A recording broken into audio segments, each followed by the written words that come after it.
Welcome to 9 vibes. Telangana కాంగ్రెస్లో ఏం జరుగుతోంది? వలస నేతలకు గేట్లు తెరిచిపెట్టడానికి కారణం ఏమిటి? కేకే కుటుంబం, కడియం ఫ్యామిలీ అంత పెద్ద పిస్తాలా?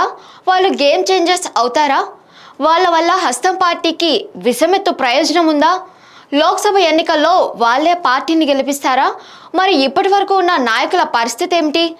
రేవంత్ రెడ్డికి వాళ్ళిద్దరూ అవకాశవాదులుగా కనిపించడం లేదా?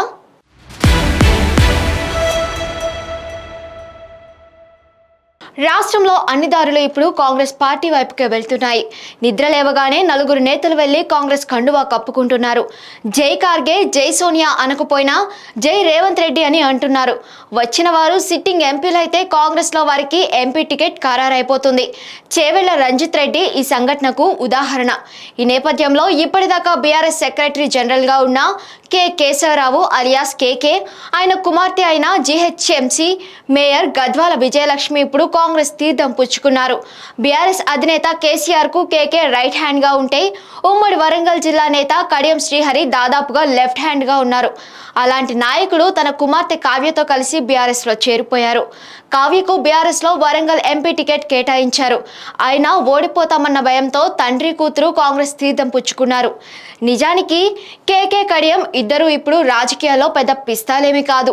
కేకే ప్రత్యక్ష రాజకీయాల్లో ఎప్పుడూ గెలిచింది లేదు. కడియం టీడీపీ హయాంలో గెలిచి మంత్రి అయినప్పటికీ తర్వాత ఓడిపోయారు. అలాంటి నేతను పిలిచి మరీ కేసీఆర్ ఆయనకు ఉప ముఖ్యమంత్రి పదవి ఇచ్చారు.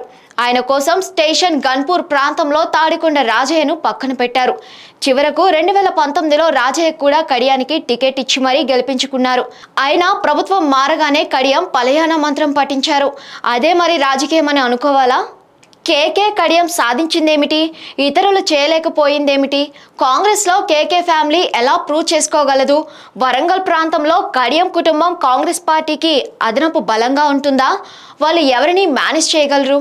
కూతురు గద్వాల విజయలక్ష్మి మేయర్ అయ్యారంటే అది కేకే వల్లే సాధ్యపడింది. 150 మంది కార్పొరేటర్లు ఉంటే జీహెచ్ఎంసీలో విజయలక్ష్మినే ఎంచుకున్నారంటే కేకే పట్ల కేసీఆర్కు ఉన్న అభిమానమే తప్ప ఆమె సమర్థత కాదని ఎవరిని అడిగినా చెబుతున్నారు. పైగా ఇప్పటి వరకు కాంగ్రెస్ కానీ బీఆర్ఎస్ కానీ కేకే వల్ల ఇన్ని సీట్లు గెలిచామని చెప్పుకున్న దాఖలాలు లేవు. ఆయన మంత్రిగా ఉన్నా, ఎంపీగా ఉన్నా, ఎమ్మెల్సీగా పనిచేసినప్పటికీ ప్రజా నాయకుడిగా ఎప్పుడూ ప్రూవ్ చేసుకోలేదు. ఏసీ గదులకు పరిమితం కావడం మినహా కేకే క్షేత్ర స్థాయిలోకి వెళ్లడం మానేసి చాలా రోజులైంది. విజయలక్ష్మికి కూడా పెద్దగా ఫాలోయింగ్ లేదు. ఆమె వల్ల సికింద్రాబాద్, హైదరాబాద్ నియోజకవర్గాల్లో పార్టీ గెలుస్తుందని చెప్పలేము. హైదరాబాద్ ఎప్పుడు ఎంఐఎం కంచుకోటే.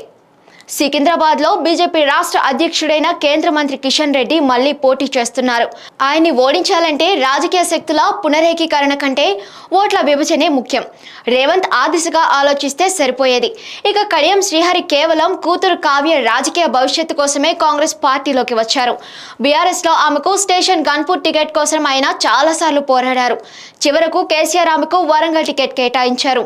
ఇప్పుడు రాజకీయాలు మారుతున్నందున ఆయన నిర్ణయం కరెక్టేనని చెప్పాలి. కాకపోతే వరంగల్ టికెట్ ఆమెకు ఇస్తున్నారన్నది positive vibration. For more updates stay tune to 9 vibes.